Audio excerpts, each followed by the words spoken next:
Dominic Frost never believed in fairy tales. Life had taught him early that power and control were the only constants worth trusting.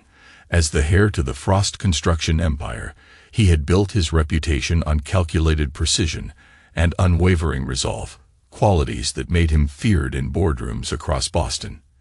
His marriage to Vivian Hargrove, daughter of his father's longtime rival, had been positioned as a merger more than a union of hearts, though Dominic had genuinely grown to love her over their 15 years together. Their mansion in Beacon Hill stood as a monument to success, housing their 2 children. Leo, a quiet, observant 10-year-old, had inherited his father's analytical mind.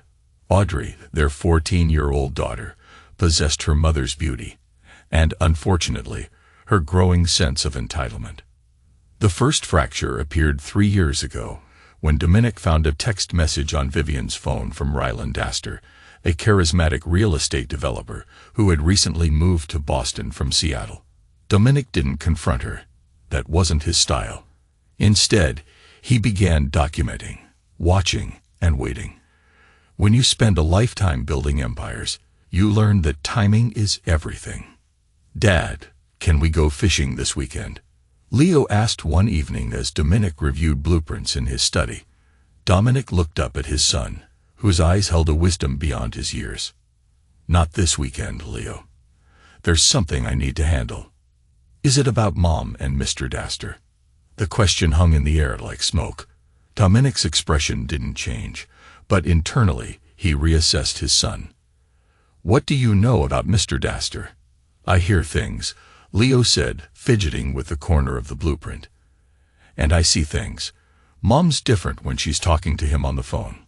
Dominic nodded slowly. "Some battles need to be fought silently, son. Remember that." That night, Dominic followed Vivian's Lexus to a boutique hotel downtown.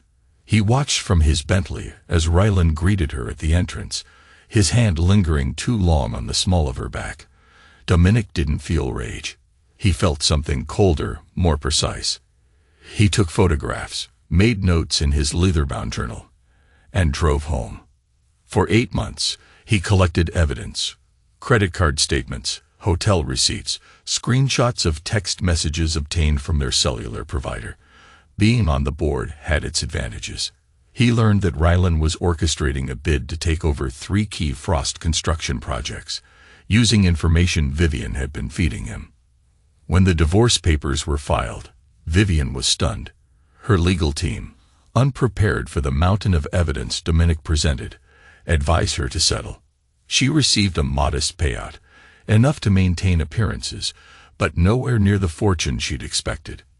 The judge, impressed by Dominic's meticulous documentation and disturbed by Vivian's corporate espionage, awarded him primary custody of both children.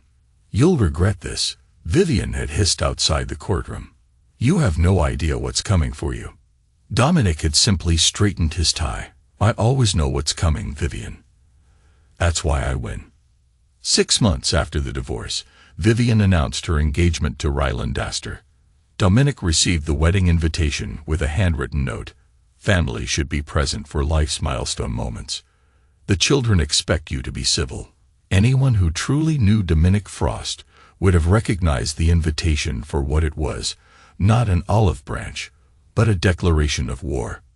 The Dastor-Hargrove wedding was set for early June at the prestigious Whitebridge Country Club, a venue that had a 2-year waiting list unless you had connections. Connections that Dominic had purposely severed for Vivian during the divorce proceedings. Somehow, Ryland had secured it anyway, a detail that didn't escape Dominic's notice. "I'm not going to Mom's wedding," Audrey declared over breakfast 3 weeks before the event, surprising both Dominic and Leo. Since the divorce, she had aligned herself firmly with her mother, blaming Dominic for the family's fracture despite the evidence of Vivian's betrayal. "Why the change of heart?" Dominic asked, setting down his coffee. Audrey twisted a strand of her dark hair, a habit she shared with Vivian. "I overheard her talking to Ryland about my trust fund, the one Grandpa Frost set up for me. She was asking how they could access it early." Dominic nodded, unsurprised. Malcolm Frost had established trust funds for both grandchildren, accessible only at age 25, or for education approved by the trustee, Dominic himself. "And what did Mr. Dastor say?" Dominic inquired, his tone neutral despite the spark of interest. "That once they were married, they could pressure you to release the funds, that you'd do anything to keep the peace for us kids." Audrey's voice hardened. "He called you weak, Dad. Said you were all calculation and no backbone." Leo, quietly eating his cereal, looked up at his father. Their eyes met in silent understanding. "People often mistake patience for weakness," Dominic replied. "It's a useful misconception." That evening, Dominic received a call from Bennett Hargrove, Vivian's father and his former father-in-law. "Dominic, we need to talk," the older man said, his voice gravelly from decades of cigars and whiskey. "Not over the phone. The usual place, tomorrow noon." The usual place was a private room at Hudson's Steakhouse where Boston's elite conducted business away from prying eyes. Bennett was already seated when Dominic arrived, looking older than his 70 years. "You look like hell, Bennett," Dominic remarked, taking the chair opposite him. "Cancer," Bennett replied bluntly. "Pancreatic. 6 months, maybe less." Dominic absorbed this with a slight nod. Despite the business rivalry and the divorce, he had always respected Bennett's straightforward nature. "I assume you didn't invite me here for sympathy." Bennett snorted. "Hardly. I'm here because of Ryland Dastor. The man's a snake, Dominic, worse than either of us ever were, even in our prime. I'm aware of his character deficiencies." "No, you're not." Bennett pushed a folder across the table. "Vivian's too blinded by whatever spell these cast to see it, but Dastor's been systematically targeting families like ours. He marries into wealth, drains accounts, and disappears. 3 times before, different states, different names." Dominic opened the folder to find surveillance photos, financial records, and court documents. "You've been busy." "Dying focuses the mind," Bennett replied. "I've made many mistakes, but I won't let my daughter and grandchildren be victimized by this predator. Why come to me?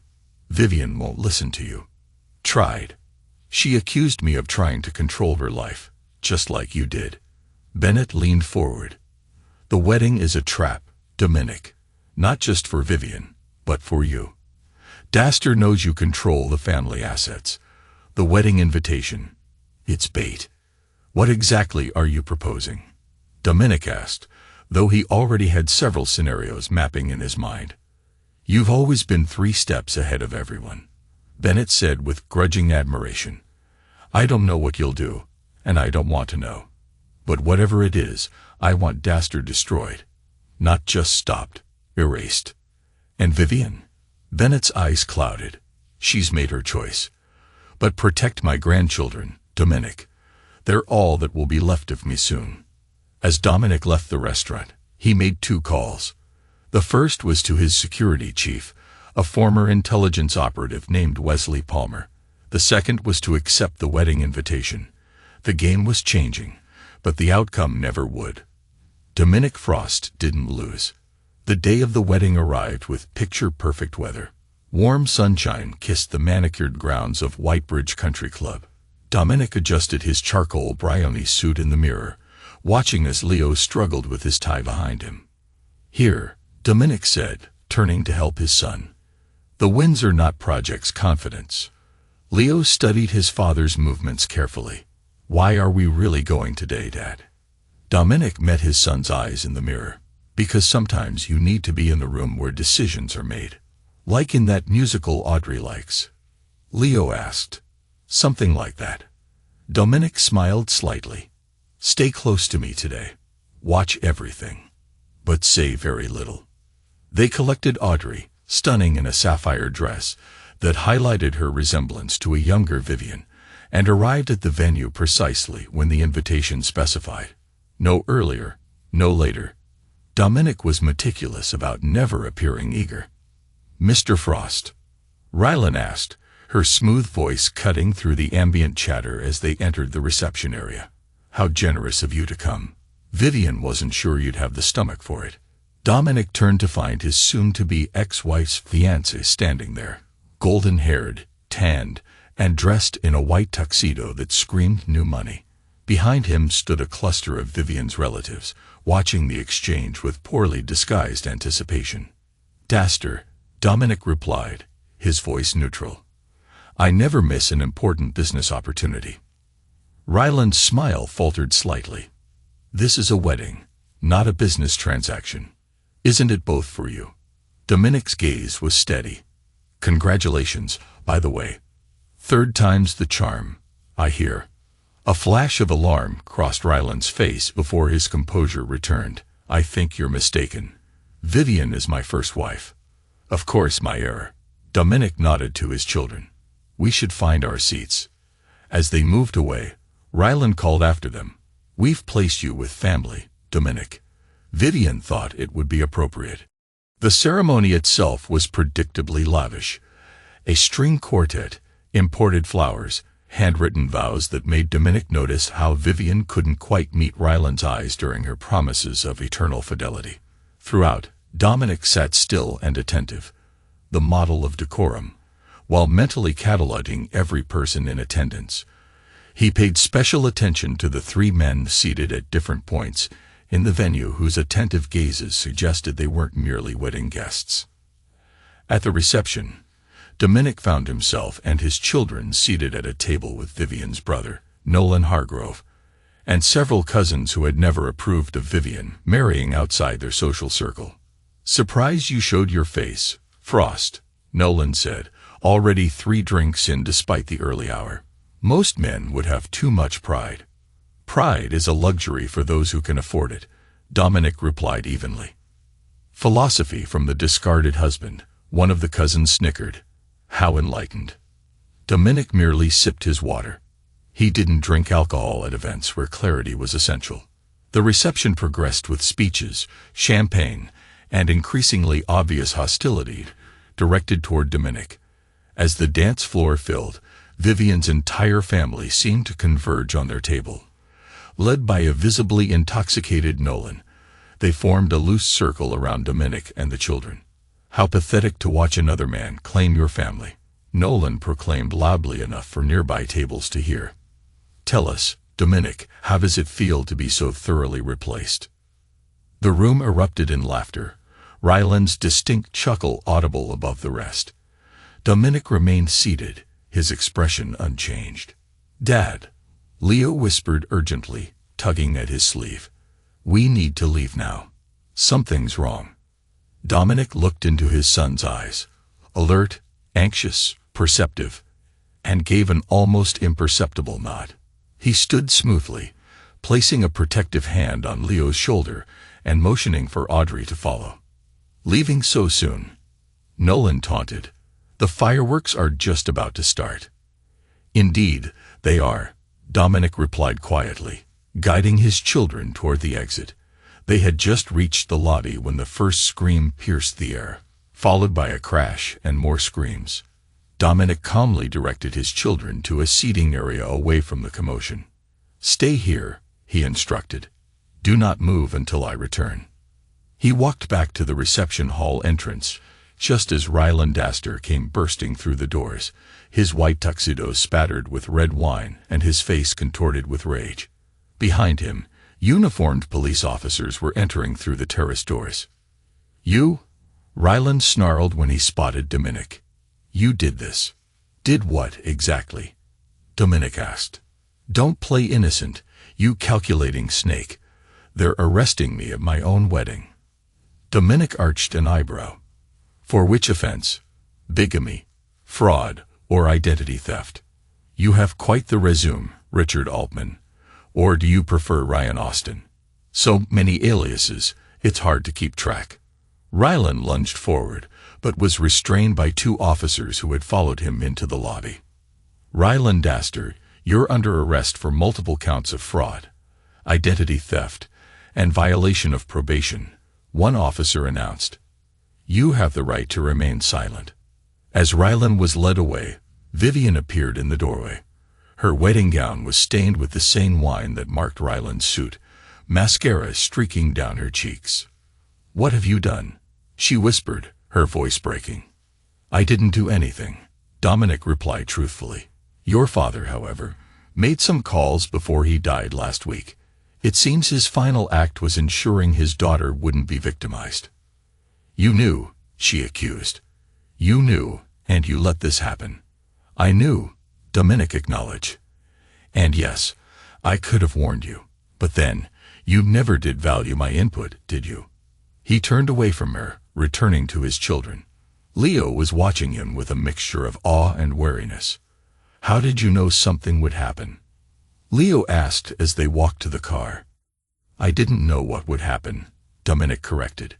"But I calculated the probabilities. In this case, the timing aligned perfectly." "Will Mom be okay?" Audrey asked, her earlier defiance replaced by confusion. "Your mother will survive," Dominic assured her. "She always does." As they drove away from Whitebridge, Leo studied his father's profile. "This isn't over, is it?" Dominic's lips curved in the barest suggestion of a smile. "No, Leo, this isn't over. It's barely begun." The aftermath of what the Boston Herald dubbed the wedding crasher scandal reverberated through elite social circles like a seismic event. Dominic observed it all with clinical detachment, like a scientist monitoring an experiment. Ryland Daster, revealed to be Richard Altman, a confidence man with outstanding warrants in 3 states, remained in custody awaiting trial, denied bail due to his history of disappearing acts. Vivian, humiliated but defiant, retreated to the Hargrove family's summer house on Cape Cod. She called the children daily at first, her voice brittle with forced cheerfulness, never once mentioning Dominic or the wedding disaster. After 2 weeks, the calls became less frequent. "Did you know Mom mortgaged her house?" Audrey asked one evening as they ate dinner in the minimalist dining room of Dominic's penthouse. Since the wedding incident, she had been spending more time with her father, her previous hostility replaced by cautious respect. Dominic set down his fork. "How did you learn this?" "She called today asking if I still had the diamond earrings she gave me for my 13th birthday. Said they were family heirlooms, and she needed them back temporarily." Audrey pushed her quinoa around the plate. When I asked why, she said something about liquid assets and temporary financial restructuring. Leo, always quiet but missing nothing, looked up. "She's broke, isn't she?" "Your mother made investments based on promises that didn't materialize," Dominic explained carefully. Her financial advisor should have cautioned her against placing all her assets with Rylan. "But you knew," Audrey said, not accusingly but with dawning understanding. "You knew, and you didn't stop her." "I offered advice. She chose not to take it," Dominic replied, his tone matter of fact. "People must live with the consequences of their decisions." Later that night, as Dominic reviewed security camera footage from his properties, a nightly ritual, his private line rang. The number was blocked, but few people had access to this number. Frost speaking.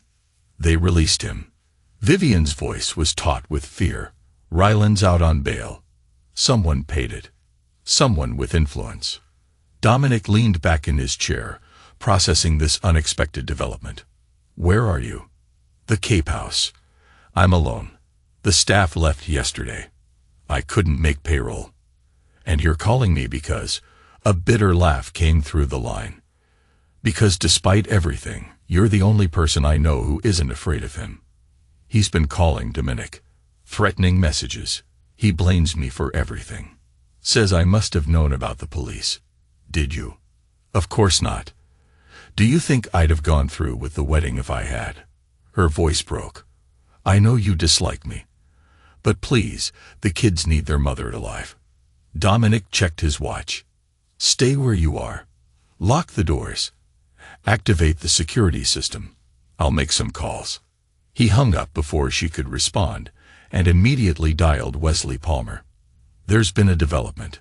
Daster's out. Find out who posted bail and why. Then get a security detail to the Hargrove Cape property." Within 30 minutes, Wesley reported back. Bail was posted by Stanford Montgomery, Boston real estate developer, relatively new player. Connection to Daster. Former business partner in Seattle. Both were implicated in a development scheme that went south, but Montgomery avoided charges by testifying against Daster. So why bail out the man he previously betrayed? Dominic mused.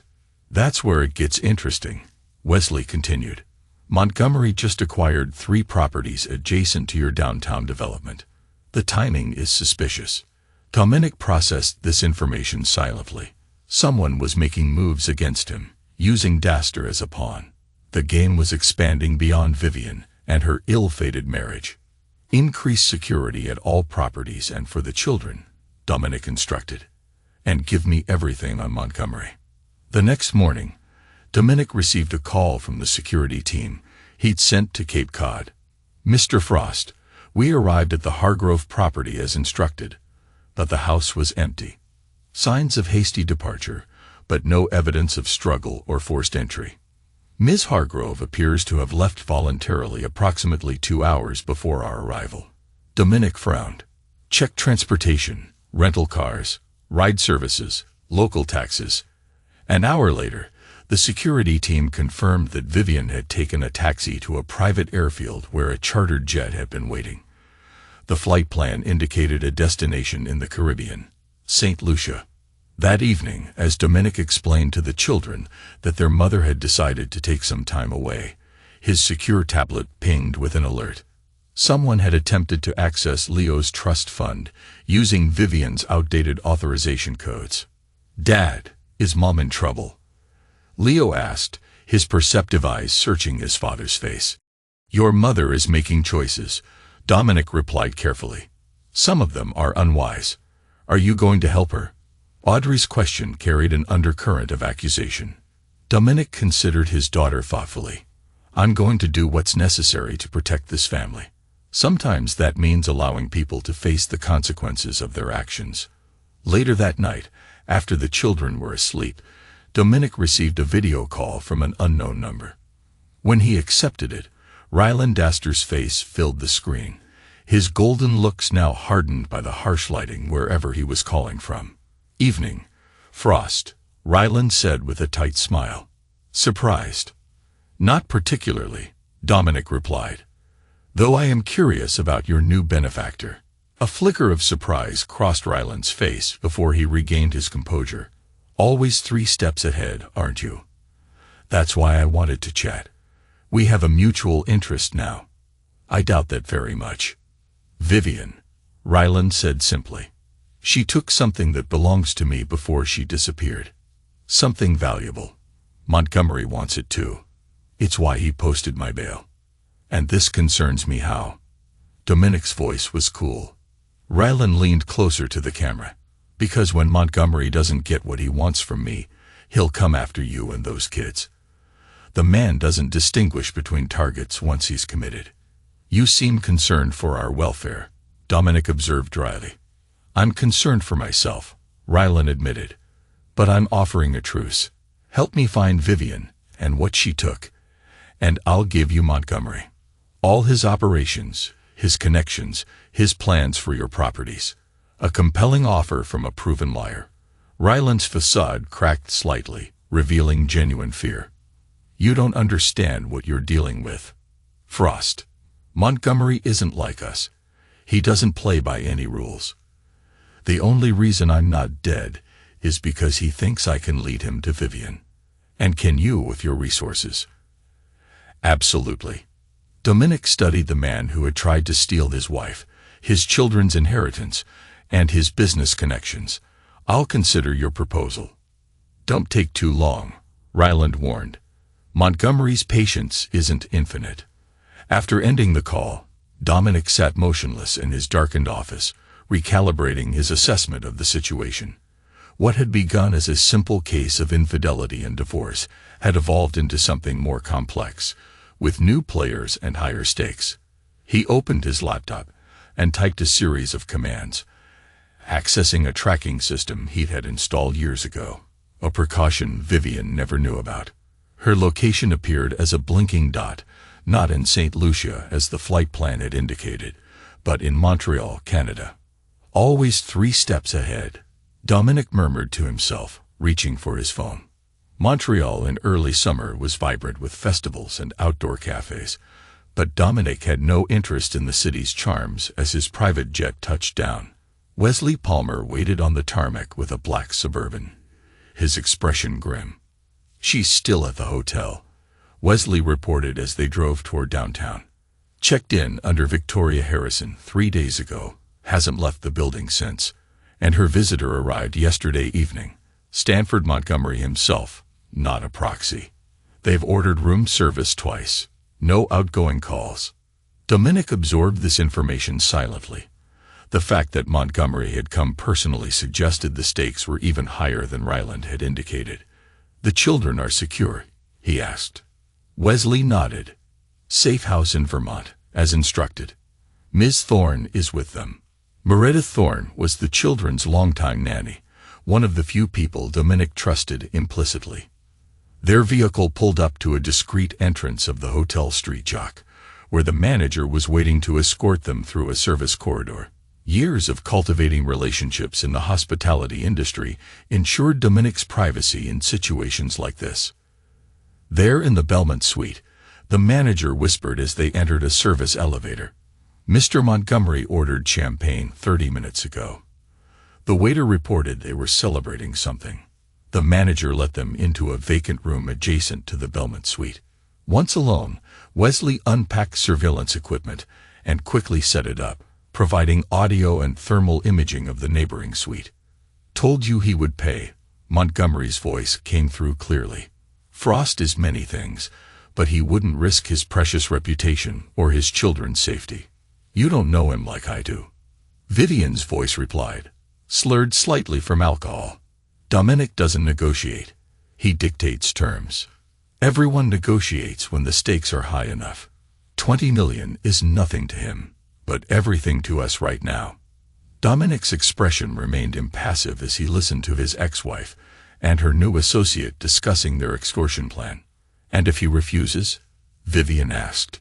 "Then we move to Plan B, the children." "No," Vivian's response was immediate. "That wasn't part of our agreement. The trust funds, yes, but not the children themselves." Montgomery's laugh was cold. "You surrendered your right to terms when you lost the flash drive.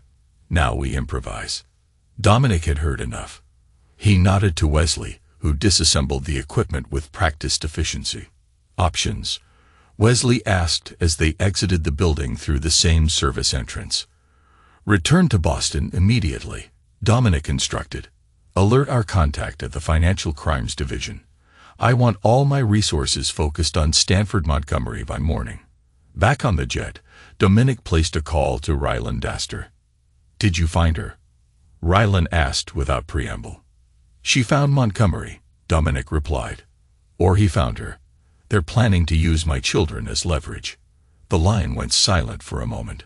"That wasn't the plan," Ryland finally said, his voice tight. "Was it not?" Dominic's tone was dangerous. "Because threatening my children seems remarkably consistent with the kind of operation you'd run, Daster. I'm many things, Frost, but I don't target children. That's Montgomery's style, not mine. You brought him into our lives, and I'm trying to get him out of them," Ryland insisted. "Look, I was straight with you about what Vivian took, data that could implicate Montgomery in serious criminal activity. That's all he wants. What exactly is on this flash drive?" Ryland hesitated. "Financial records, offshore accounts, names of officials on Montgomery's payroll. I compiled it as insurance, but Vivian found it the night before the wedding. She must have thought it would be valuable leverage. And now Montgomery thinks I have it," Dominic concluded, "or that you can get it from her." Dominic considered his next move carefully. "I need you to meet with Montgomery. Tell him you've convinced me to cooperate, that I'll provide access to the children's trust funds in exchange for assurances of their safety." "He won't believe it," Ryland objected. "He knows your reputation." "Then enhance my reputation. Tell him I'll do anything to protect my children, even surrender financial control. Make it believable, Daster. Your life depends on it, as much as theirs." After ending the call, Dominic contacted his legal team setting in motion a complex series of financial maneuvers. By the time his plane landed in Boston, 8 shell corporations had been established, each containing a portion of what appeared to be the children's trust funds, but were, in fact, carefully constructed financial traps. The city that never truly sleeps awaited him, its skyline alive with the silent voltage of secrets and ambition. The following morning, Dominic received confirmation that Rylan had met with Montgomery and apparently convinced him of Dominic's cooperation. A meeting was set for that evening at Montgomery's recently acquired property overlooking Boston Harbor. "He'll have security," Wesley warned, as they reviewed the building plans. "So will we," Dominic replied, studying the blueprints. "But this isn't about physical confrontation. It's about positioning." At precisely 8 p.m., Dominic arrived alone at Montgomery's building, a gleaming glass tower still under construction. He was escorted to the penthouse, which was furnished, but clearly not yet lived in. Montgomery stood by the floor-to-ceiling windows, his silhouette outlined against the harbor lights. Vivian sat on a white leather sofa, her posture rigid. "Dominic," she said, her voice a mixture of defiance and fear, "you actually came." "I'm full of surprises," he replied evenly, before turning to Montgomery. "Let's dispense with pleasantries. You want the flash drive." Montgomery, tall, silver-haired, with the physique of a man who paid others to maintain his body, smiled thinly. "Actually, I've already secured what was on the drive." Your ex-wife was quite cooperative once she understood the stakes. Dominic's expression didn't change. "Then what am I doing here?" "Insurance," Montgomery replied. "Ryland seems to think you might have made copies. I need to be certain all traces of that data are eliminated. And your children's trust funds. Consider a compensation for my inconvenience." Montgomery crossed to a desk and handed Dominic a tablet. "Transfer authorization to these accounts. Once verified, we can all move on with our lives." Dominic took the tablet, studying the account details. "And I have your word my family will be left alone." "You have my disinterest," Montgomery corrected. "Once this transaction is complete, you and your children become irrelevant to me." Dominic nodded once and began the transfer process, his fingers moving deliberately across the screen. When he finished, he handed the tablet back to Montgomery. "It's done." Montgomery checked the screen, satisfaction spreading across his features as he verified the transfers. "Pleasure doing business with you, Frost. Vivian spoke so highly of your intelligence. I'm almost disappointed you capitulated so easily." "I'm a father first," Dominic said simply. "Some things transcend business." As he turned to leave, Vivian caught his arm. "Dominic, Save it," he cut her off. "Whatever you're about to say, I'm not interested. The children will remain with me." He finished firmly. "You've forfeited any claim to them." Montgomery chuckled from behind them. "Such drama. Perhaps you should have remained married. You make a compelling pair." Dominic ignored him, fixing Vivian with a final look before walking out. In the elevator descending to the lobby, he removed a small device from his pocket and pressed a sequence of buttons. The penthouse scene above faded as the situation played out exactly as Dominic had orchestrated. Outside, as his car pulled away from the building, he called Wesley. "Initiate protocols 4 through 7 and contact our friend at the FBI." Wesley's response was immediate. "Already done. They're moving in now." Dominic allowed himself the smallest smile as he watched the city lights blur past his window. The trap was set, the players positioned exactly where he wanted them. Now he simply had to wait for the cascade of consequences to begin.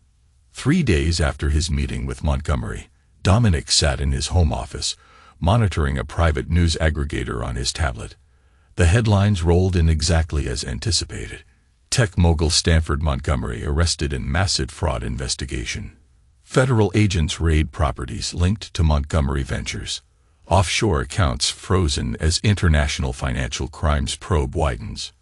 His secure phone buzzed with a text from an unlisted number. "Your ex-wife has been detained for questioning, cooperating fully." The was Bradley Marshall, an FBI financial crimes investigator whom Dominic had been cultivating for years. The relationship was mutually beneficial. Dominic provided intelligence on questionable business practices in Boston's development community, and Marshall ensured that Frost Enterprises were never caught in the wide nets occasionally cast by federal investigators. A soft knock at the door interrupted his thoughts. Leo entered, his small face serious as always. "The news says Mom's been arrested," he said without preamble. Dominic set his tablet aside. "Not arrested, detained for questioning." "There's a difference. But she did something wrong." "It wasn't a question. She made choices that had consequences," Dominic clarified, gesturing for Leo to sit. "Your mother was trying to secure her financial future after some unwise decisions." Leo studied his father with those unsettlingly perceptive eyes. "By stealing from us. By attempting to access resources she no longer had legal claim to," Dominic corrected gently. He had never lied to his children, but he measured truth carefully, especially with Leo, who absorbed everything like a sponge. "Will she go to jail?" Dominic considered his answer. "That depends on how useful her cooperation proves to be. The authorities are more interested in Montgomery than in your mother." "And Mr. Dastor?" "Mr. Dastor has disappeared," Dominic said, which was technically true. What he didn't mention was that Rylan had disappeared with the assistance of Dominic's security team, who had escorted him to a private airfield with a one-way ticket to a non-extradition country and a new identity. Payment for his role in the trap that had ensnared Montgomery. Dominic had no illusions about Rylan's character, but he understood the value of keeping certain pieces on the board, especially when they could be controlled. Rylan alive but indebted was more useful than Rylan dead or imprisoned. "Can I go see Mom?" Leo asked. The question surprised Dominic. "Do you want to?" Leo considered this seriously. "Not really. But Audrey might." Dominic nodded, appreciating his son's thoughtfulness. "I'll speak with Audrey. If she wishes to see her mother, arrangements can be made." After Leo left, Dominic returned to his monitoring. The financial trap he had constructed for Montgomery was working perfectly. When Montgomery had attempted to access the trust fund transfers, he triggered sophisticated tracking algorithms that not only traced his existing financial networks, but implanted specialized markers in his systems. These markers had allowed federal investigators to access encrypted data that Montgomery believed was secure. What Montgomery hadn't realized was that the flash drive Vivian had stolen was a plant, one of many contingencies Dominic had established once he became aware of Rylan's connection to Montgomery months earlier. The data on it was real enough to be damaging, but incomplete enough to require Montgomery to access his hidden servers for verification, creating digital breadcrumbs for authorities to follow. His private line rang. Audrey, calling from her art class downtown. "Is it true?" she demanded without greeting, "about Mom?" "Some of it," Dominic replied calmly. "Where are you getting your information?" "It's all over TikTok. Someone filmed her being escorted from that hotel in Montreal by federal agents. People are saying she was involved in some huge money laundering scheme." Dominic made a mental note to have Wesley locate and possibly contain that footage. "Your mother was in the wrong place with the wrong people. She's cooperating with authorities." A long silence followed. "Did you know this would happen?" Audrey finally asked, her voice smaller. "I knew there would be consequences," Dominic answered truthfully. "The specifics were dependent on choices others made." "That's not a real answer, Dad." "It's the only one I have right now," he said. "Would you like to see her? I can arrange a visit if that's what you want." Another pause. "No," Audrey decided. "Not yet. Maybe later, when things are clearer." After ending the call, Dominic reviewed the latest intelligence from his network. Montgomery's arrest had created a power vacuum in certain development circles, a vacuum Dominic was already positioning to fill. 3 of the properties Montgomery had recently acquired would soon be available at distressed prices, and Dominic had already instructed his acquisition team to prepare bids. That evening, as he sat with his children at dinner, Dominic felt a rare moment of contentment. The threats to his family had been neutralized. His business interests were expanding. And most importantly, Audrey and Leo were safe under his roof, gradually healing from their mother's betrayal. "I was thinking," he said casually, "that we might take a trip soon. Perhaps to the ranch in Wyoming for a few weeks. The three of us." Audrey looked up from her plate, surprised. "What about work? You never take that much time off." "Some things are more important than work," Dominic replied, meeting her eyes, family being foremost among them.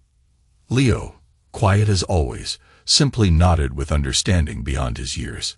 Later that night, as Dominic performed his security checks before bed, his tablet alerted him to an incoming video call from Vivian. He hesitated before accepting it. She looked exhausted, her normally perfect appearance disheveled. "They're releasing me tomorrow," she said without preamble. "Immunity deal in exchange for testimony against Montgomery." "Congratulations," Dominic replied neutrally. "Don't." Her voice hardened. "You orchestrated all of this. Somehow you knew what would happen, and you positioned everything perfectly, just like always. You give me too much credit." "No, I didn't give you enough credit. That was always my mistake." She pushed her hair back from her face. "I'm leaving Boston, starting over somewhere else. The children will stay with you," she said, a crack in her composure revealing genuine pain. "I'm in no position to care for them right now. And they're better off with you. I see that now." Dominic studied her face, searching for manipulation, but finding only resignation. "Where will you go?" "My cousin has a place in Arizona. I thought I'd start there, figure things out." She hesitated. "I won't contest the custody arrangement. I'll take whatever visitation you think is appropriate."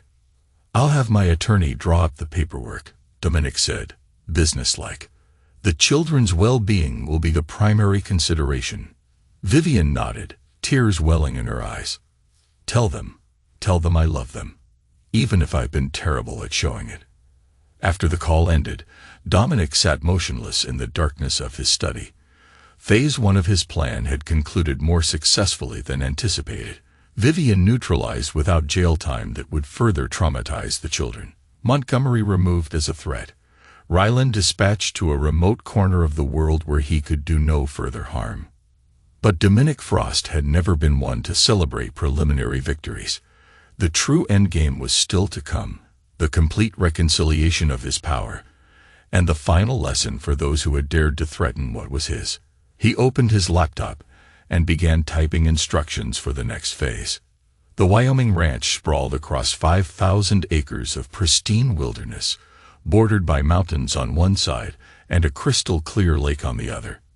Dominic had purchased it 5 years earlier as both an investment and a sanctuary, a place where the constant demands of Boston could be temporarily silenced. For 3 weeks, he devoted himself entirely to Leo and Audrey. They rode horses along mountain trails, fished in the lake, and spent evenings around a fire pit under stars that were invisible from their city home. Dominic observed subtle changes in both children, Leo becoming more verbally expressive, Audrey's defensive edges softening with each new sunrise. On their final night at the ranch, as the children slept in their rooms, Dominic sat on the main cabin's porch with his satellite phone, reviewing updates from Wesley. "Montgomery's trial date is set for November," Wesley reported. "His legal team is struggling since the government froze most of his assets. 3 of his key associates have accepted plea deals, and Vivian, settled in Sedona, working at an art gallery owned by her cousin. Regular video calls with the children as arranged." Dominic nodded, though Wesley couldn't see him. "The properties. Acquisition complete. Renovation plans approved by the city council. Construction begins next month. And our special project." Wesley's voice lowered slightly. "Phase 1 complete. The accounts have been established. The evidence trail is in place, awaiting your instruction to proceed with Phase 2. Hold until we return to Boston." Dominic decided. "Has there been any communication from our friend overseas?" "One encrypted message 3 days ago. He's established himself in the new location. No complications reported." After ending the call, Dominic remained on the porch, watching the moon's reflection on the lake's surface. The peace of this place always provided clarity, allowing him to refine his strategies away from the noise of the city. His primary objectives had been achieved. His children were safe, his business interests secure, the immediate threats eliminated. But Dominic had learned long ago that true security came not just from neutralizing current enemies, but from ensuring that potential threats understood the consequences of challenging him.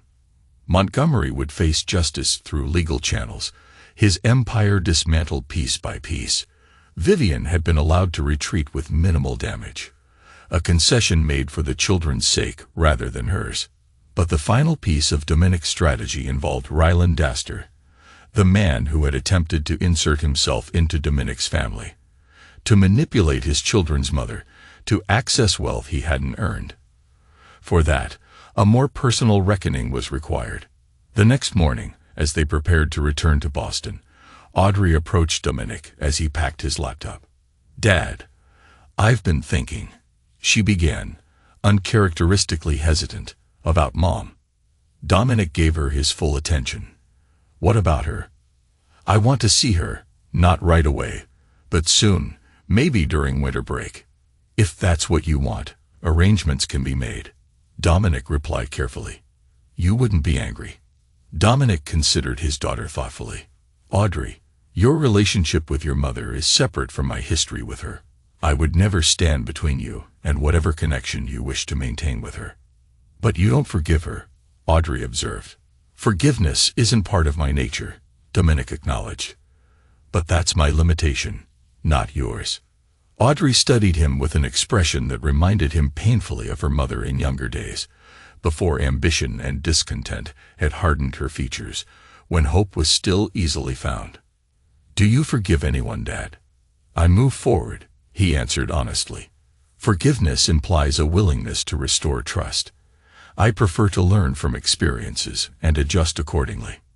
Later, as their private jet climbed into the clear Wyoming sky, Leo sat beside his father while Audrey napped across the cabin. "We're going back to the real world now, aren't we?" Leo asked quietly. Dominic looked at his son. "What do you mean?" "Here, you were just, Dad. Back in Boston, you're Mr. Frost again. The one everyone's afraid of." The observation was surprisingly astute. "Does it bother you that people fear me?" Leo considered this seriously. "No, it keeps us safe, but I wonder if it makes you lonely." Dominic had never thought of his existence in terms of loneliness. Power, control, strategy. These were the frameworks that defined his world. Yet something in Leo's innocent question penetrated those carefully constructed barriers.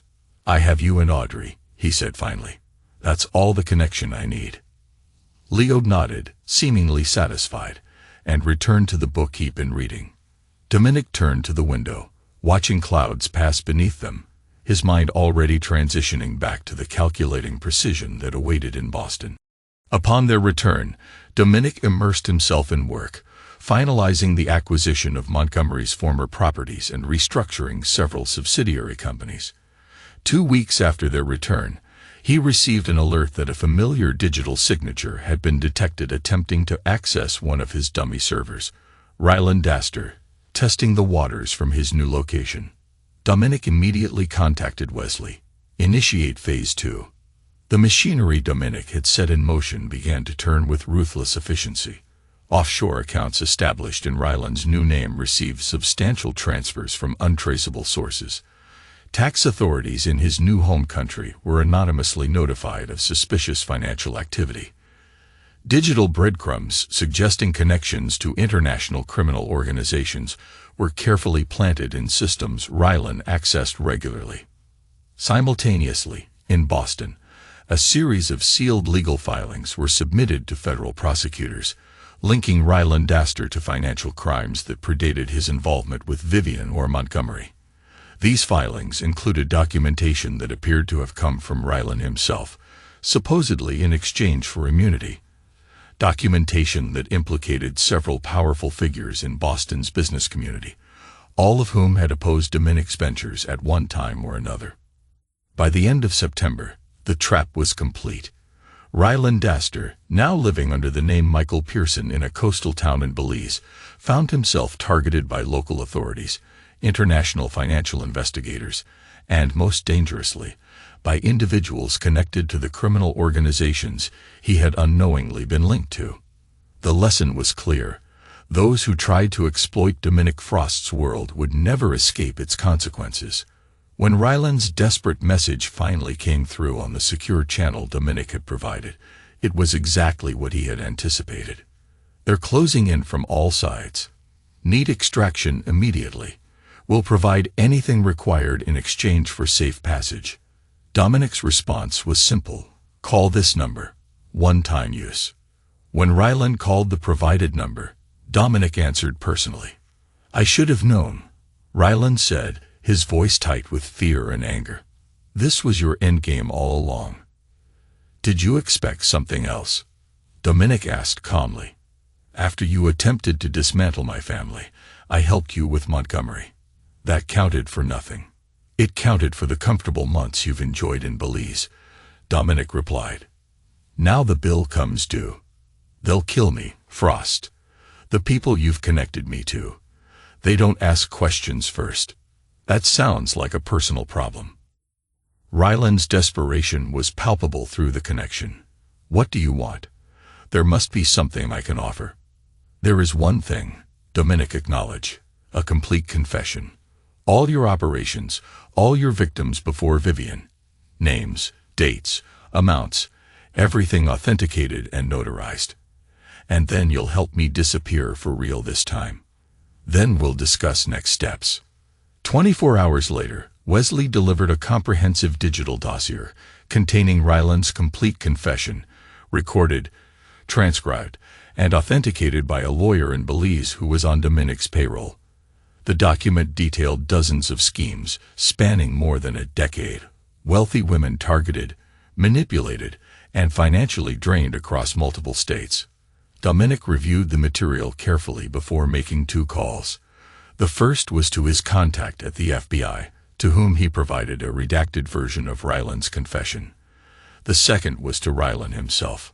It's done, Ryland said immediately. I've given you everything. When can I expect extraction? Check your email, Dominic instructed. Seconds passed as Ryland presumably accessed his account. What is this? A news article from tomorrow. International con man found dead in Belize. Is this some kind of sick joke? It's a courtesy, Dominic replied evenly. A preview of tomorrow's headline. I wanted you to understand that there was never going to be an extraction. You sealed your fate the moment you targeted my family. Frost, listen to me. Ryland's voice rose with panic. No, you listen. Dominic cut him off, his tone glacial. In approximately 30 minutes, individuals connected to the Morales cartel will arrive at your location. They believe you've stolen millions from their laundering operation, a belief supported by the transfers to your accounts and the documentation provided to their intermediaries. You can't do this, Ryland breathed. This isn't justice. It's murder. It's consequences, Dominic corrected. Goodbye, Ryland. He ended the call and turned to Wesley, who had been standing silently by the office door. Monitor the situation. Confirmation only, no direct involvement. Wesley nodded once and departed, leaving Dominic alone with the weight of his decision. He felt neither satisfaction or remorse, only the cool certainty that this chapter was closing exactly as he had designed it. The final piece had been positioned. The board was clear. The first snow of winter dusted Boston in early December, transforming the city into a pristine landscape that concealed the grime beneath. Dominic stood at his office window, watching workers install the Frost Construction logo on the former Montgomery building across the street. The acquisition had been completed weeks earlier, with the renovation accelerated to erase all traces of the previous owner. His intercom buzzed, and his assistant's voice came through. Mr. Frost, Leo's school is on line 1. Something about an incident. Dominic frowned slightly. Put them through. The call was brief but concerning. Leo had been involved in an altercation with another student who had made comments about Vivian and the scandal surrounding her failed marriage. Though Leo wasn't physically injured, the school counselor was concerned about his emotional state and requested Dominic come immediately. When he arrived at the prestigious private academy, Dominic was escorted to the headmaster's office where Leo sat alone, his posture rigid, his expression closed. "I'll give you a moment," the headmaster said diplomatically, leaving them alone. Dominic took the chair beside his son. "Want to tell me what happened?" "Tyler Whitman said Mom was a gold digger who got what she deserved," Leo replied, his voice eerily controlled for a 10-year-old. "He said our whole family was rotten." "And your response?" "I told him he was repeating gossip without understanding the facts." Leo said, "Just like his father does in those Wall Street articles." Dominic suppressed a smile. Sherman Whitman was a financial journalist known for sensationalized reports that often contained half-truths. "And then he pushed me, so I pushed him back." Leo finally looked up at his father. "I didn't lose control, Dad. I calculated the acceptable response." The phrase, one Dominic himself often used, caught him off guard. He studied his son with new awareness, recognizing something of himself in the boy's measured reaction. It was both gratifying and unsettling. The acceptable response, Dominic repeated carefully, would have been to walk away and report the incident to a teacher. Leo's eyes narrowed slightly. "That's not what you would have done." The observation hung between them, uncomfortably accurate. Dominic had always prided himself on his controlled responses to provocations, but he had never walked away from a direct challenge, a trait that had served him well in business, but might not be the healthiest legacy for his son. "Perhaps," Dominic acknowledged, "there are areas where my example is not the ideal one to follow." Later that evening, after assuring the headmaster that appropriate discussions would be had at home, Dominic sat with both children in the living room of their penthouse. Snow continued to fall outside the floor-to-ceiling windows, creating a sense of isolation from the world below. "I want to discuss something important with both of you," Dominic began, "about legacy, what we inherit from our parents, and what we choose to carry forward." Audrey looked up from her tablet. "Is this about Leo's fight?" "It's about choices," Dominic corrected.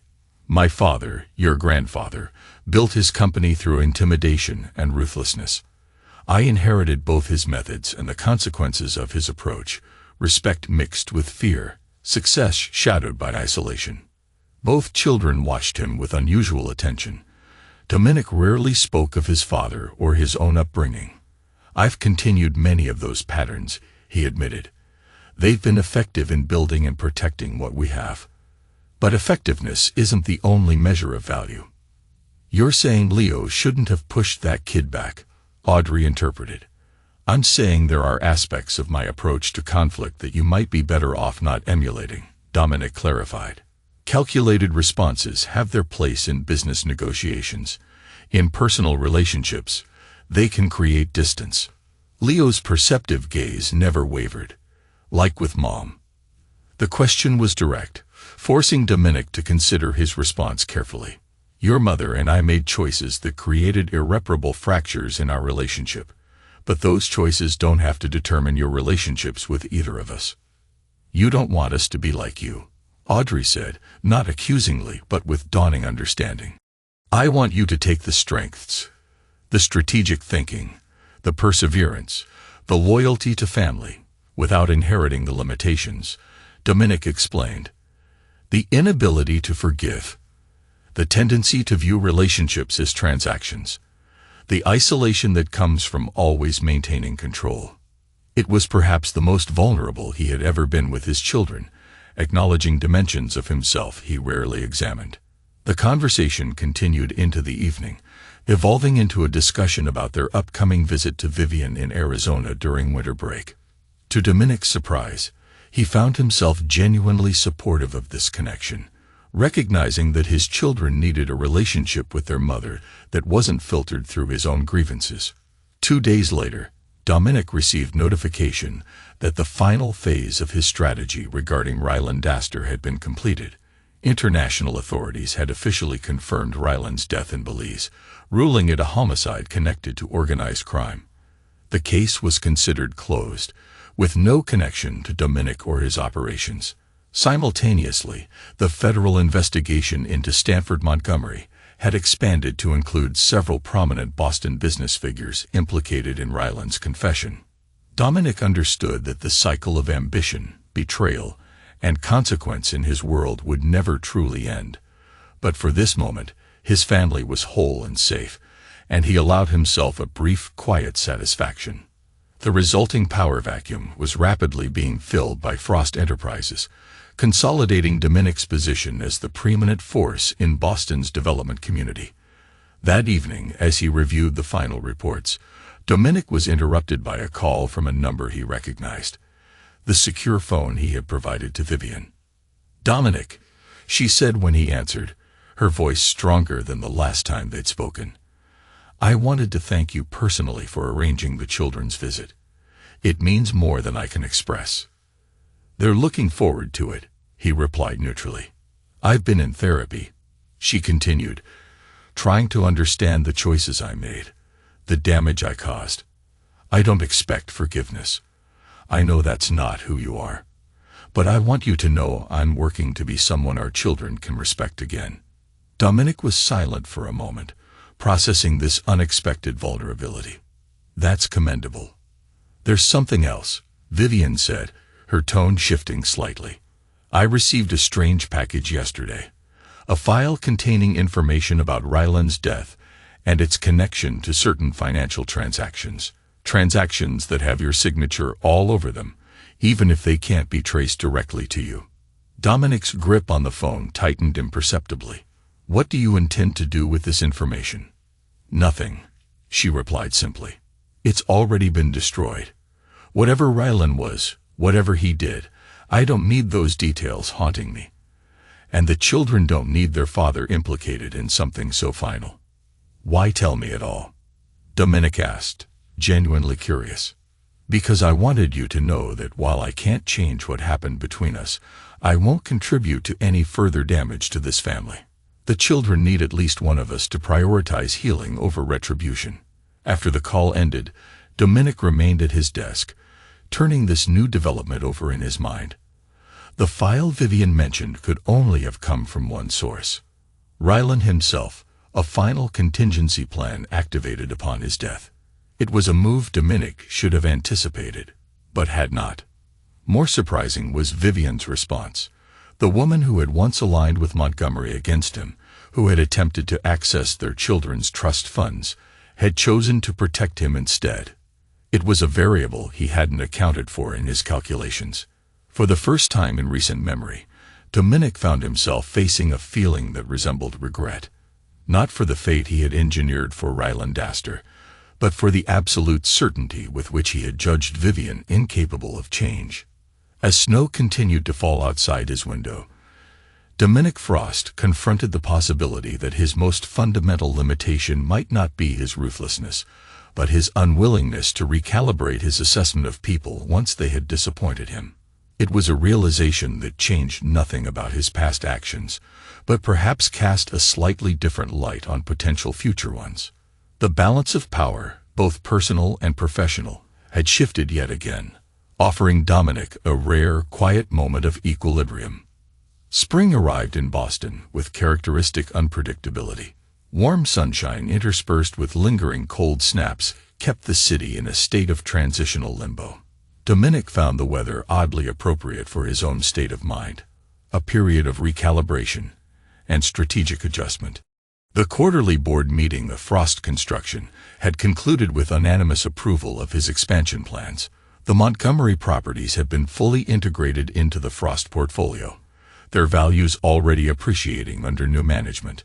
The federal investigation into Montgomery's associates had cleared the field of several longtime competitors, leaving Dominic in an unprecedented position of market dominance. By any objective measure, his strategy had been flawlessly executed. The threats to his family and business had been eliminated. His children were thriving, Leo excelling academically while showing more social engagement, Audrey rediscovering her passion for art and planning to attend a prestigious summer program in Paris. Even Vivian had stabilized, maintaining appropriate boundaries and consistent communication with the children. Yet Dominic found himself dissatisfied in ways he couldn't immediately quantify. Success had always been measured in control, in the elimination of vulnerabilities. By those metrics, he had achieved complete victory, but Leo's question from months earlier lingered in his mind. Does it make you lonely? The thought was interrupted by his assistant announcing Wesley Palmer's arrival. Wesley entered carrying the secure tablet, his expression typically impassive. Final confirmation, Wesley reported, placing the tablet on Dominic's desk. All traces have been eliminated. The connection between the Morales cartel and Ryland's accounts has been purged from every system. Even if someone were looking, there would be nothing to find. Dominic nodded. And the other matter? Ms. Hargrove's security has been upgraded as requested. Discreet, but comprehensive. She's unaware of the additional measures. After the revelation that Vivian had received and destroyed potentially damaging information about Ryland's death, Dominic had quietly arranged enhanced security for her in Arizona. He told himself it was to protect the children's interests, to ensure their mother remained stable and safe. But he recognized the rationalization for what it truly was. Will there be anything else? Wesley asked. Dominic considered the man who had executed so many of his most sensitive operations over the years. Wesley Palmer had been a constant in his professional life. Reliable, discreet, effective. Yet Dominic realized he knew almost nothing about the man himself. How long have you worked for me, Wesley? The question seemed to surprise Palmer. 11 years next month, sir. And before that? Military intelligence, then private sector security consulting. Dominic leaned back in his chair. Do you have family? A flicker of something, caution, perhaps, crossed Wesley's composed features as the question hung in the quiet office. A flicker of something, caution, perhaps, crossed Wesley's typically stoic features. A sister in Portland. Niece and nephew I see a few times a year. Take some time, Dominic said abruptly. 2 weeks, fully compensated. Visit your family. Wesley's eyebrows rose slightly. Is there a concern about my performance? Quite the opposite. Considerate recognition of your exceptional service. Dominic's tone made it clear the matter wasn't open for discussion. After Wesley departed, Dominic turned to the floor-to-ceiling windows that overlooked the city. Boston spread below him, a landscape he had helped shape through decades of strategic acquisition and development. From this height, people were reduced to moving dots, buildings to geometric forms, a perspective that had always appealed to his preference for calculated detachment. His intercom buzzed. Mr. Frost, Leo's school is on line 1 again. Dominic felt a momentary tension. Put them through. Unlike the previous call months earlier, this one brought unexpected news. Leo had been selected to represent his grade in a prestigious mathematics competition. The teacher calling was effusive about Leo's abilities, and more surprisingly, his leadership in helping other students prepare for the preliminary rounds. He's showing remarkable collaborative skills, the teacher explained. Not just solving problems himself, but helping others understand the methodology. It's quite impressive for his age. After the call, Dominic sat with the information, feeling an unfamiliar sense of pride that went beyond Leo's academic achievement. His son was forging a path that incorporated Dominic's strategic thinking, but paired it with an emotional intelligence Dominic himself had always considered unnecessary. That evening, as they celebrated Leo's selection with a special dinner, Audrey mentioned her recent video call with Vivian. Mom's dating someone, she announced, watching her father carefully for his reaction. Some artist guy who works at the gallery with her. She wanted us to know before we visit for spring break. Dominic nodded, unsurprised. Your mother deserves happiness. Audrey's eyebrows shot up. That's not what I expected you to say. What did you expect? Dominic asked, genuinely curious. I don't know. Something cold and dismissive. Audrey shrugged. You've been different lately. Less calculating, Leo suggested. I was going to say robotic. Audrey smirked. But calculating works too. Dominic absorbed this assessment with surprising equanimity. People adapt when circumstances require it. Is that what happened? Leo pressed. Circumstances changed. Dominic looked at his son. Perceptive as always, seeking patterns and explanations. Perhaps my calculations expanded to include variables I'd previously overlooked. Later that night, after the children had gone to bed, Dominic received an unexpected call from his FBI contact, Bradley Marshall. Thought you'd want to know. Marshall began without preamble. Montgomery's attempting to negotiate a reduced sentence by offering information on, quote, the real power behind Boston's development community. Meaning me, Dominic interpreted. Precisely.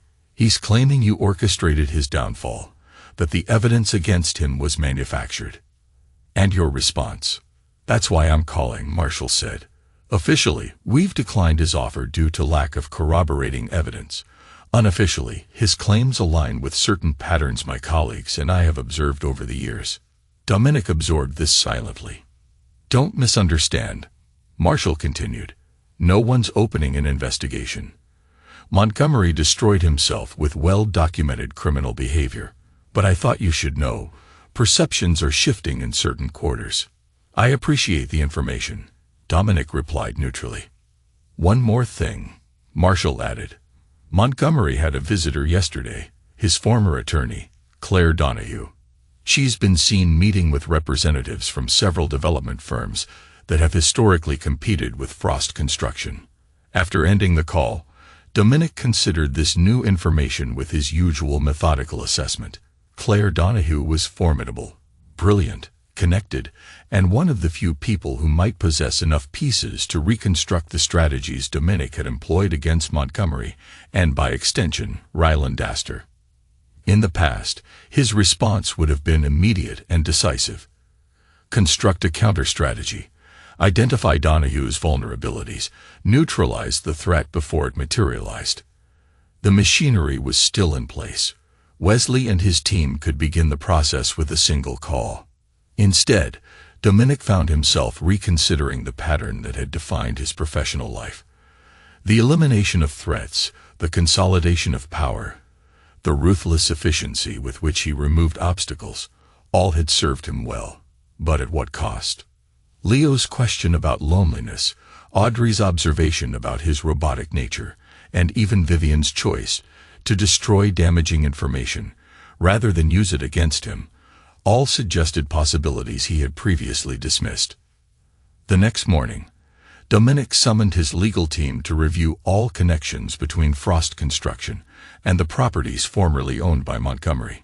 Every transaction was examined for absolute legal compliance, every document scrutinized for potential vulnerabilities. By afternoon, he had initiated a restructuring of several key holdings, creating additional layers of insulation between himself and any actions that might be construed as manipulative of market forces.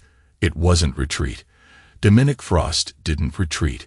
It was strategic repositioning, an adjustment to changing conditions. If Claire Donahue and her associates were looking for evidence of impropriety, they would find only meticulously documented, legally sound business practices. Dominic intended to ensure they would find nothing more.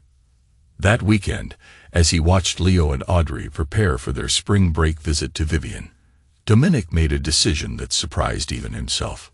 I've been thinking, he said as they sorted through clothes to pack. I might accompany you for the first day in Sedona to ensure you're settled comfortably. Both children stared at him with undisguised shock. You want to see Mom? Audrey asked incredulously. I want to make sure the security arrangements for your visit are adequate, Dominic clarified, though he recognized the rationalization even as he voiced it. It seems most efficient to assess the situation personally. Leo's penetrating gaze suggested he understood more than Dominic was admitting. Does Mom know about this plan? Not yet, Dominic acknowledged. I'll speak with her this evening. The call to Vivian was brief but surprisingly civil. After initial shocks similar to the children's, She agreed to the arrangement with cautious acceptance. "You'll stay at the resort in town," she specified. "Not at my house." "Of course," Dominic agreed. "This isn't an intrusion, simply a practical measure for the children's security. And this has nothing to do with checking on my new relationship." Her tone was knowing. "Your personal life is your own," Dominic replied with uncharacteristic diplomacy. 3 days later, as their private jet descended towards Sedona's airport, Dominic found himself experiencing an unfamiliar sensation that might, in another person, be identified as nervousness. The carefully constructed separation between his past with Vivian and his present responsibilities as a parent was about to be bridged in ways he hadn't allowed before. Vivian was waiting at the small terminal, looking healthier than when he'd last seen her. Her complexion was warmed by the Arizona sun, her posture more relaxed. Beside her stood a tall man with silver-threaded dark hair, dressed casually in a way that would have been unthinkable in their Boston circles. The children rushed to her upon exiting the plane, embracing her with genuine affection that created a momentary tightness in Dominic's chest. He approached more slowly, nodding formally to Vivian and extending his hand to her companion. "Dominic Frost," he introduced himself. "Daniel Cormier," the man replied, his handshake firm. "I've heard a lot about you." "I imagine you have," Dominic acknowledged with unexpected humor. The initial awkwardness faded somewhat as they made arrangements for luggage and transportation.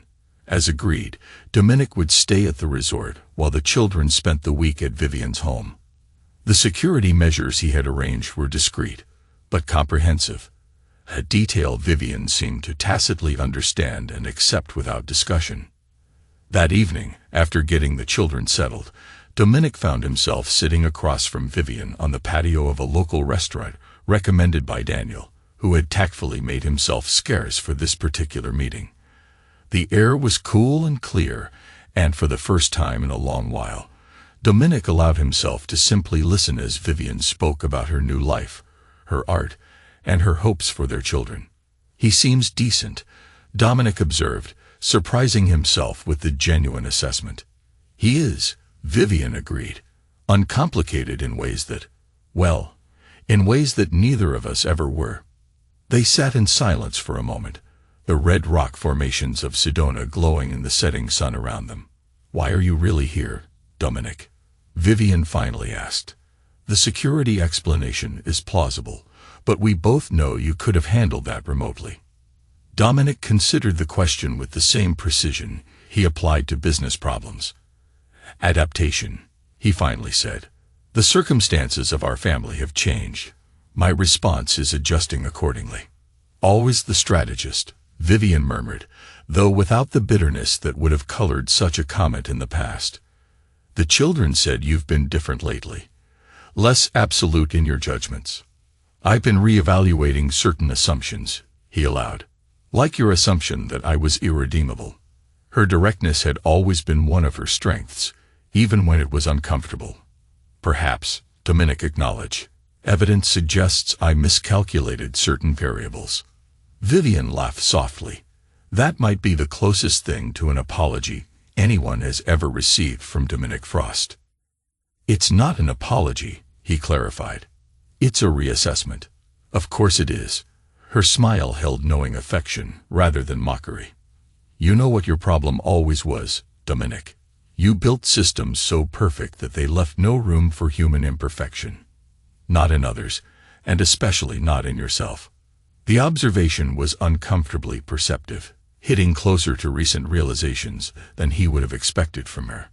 "Systems provide structure and predictability," he replied, though with less conviction than he might have once expressed. "They also isolate," Vivian countered. "Look at Leo. He has your mind, your gift for strategy and analysis. But he's learning to connect it to emotional intelligence, to relationship building. He could be the best of both worlds, if you let him." Their conversation continued as night fell, moving from the children to their respective new lives, finding an unexpected equilibrium that neither would have predicted possible a year earlier. They were not friends. Too much history layered between them for that. But they had achieved something approaching mutual respect. As Dominic prepared to leave for his hotel, Vivian hesitated before speaking. "The file that came after Ryland's death.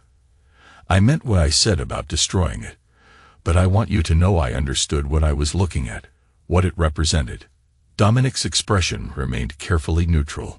"And I recognized that whatever you did, it wasn't just about revenge or control," she continued. "It was about protection. Permanent, absolute protection for the children. For their future." She met his eyes directly. "I can't condone your methods, but I understand the intention behind them. I always did." Back at his hotel, Dominic stood on the balcony, overlooking the dramatic landscape of Sedona. The stars above seemed sharper and more numerous, piercing the velvet darkness, and for the first time in years, he allowed himself to imagine a path forward that didn't require total control, only vigilance, and a willingness to let others grow beyond the confines of his own design. The red rocks stood sentinel in the darkness, ancient and unchanging despite the erosive forces constantly working upon them. He found the metaphor fitting for his current situation. His phone vibrated with an incoming message from Wesley. "Donahue met with representatives from global partners today. Detailed surveillance available upon request."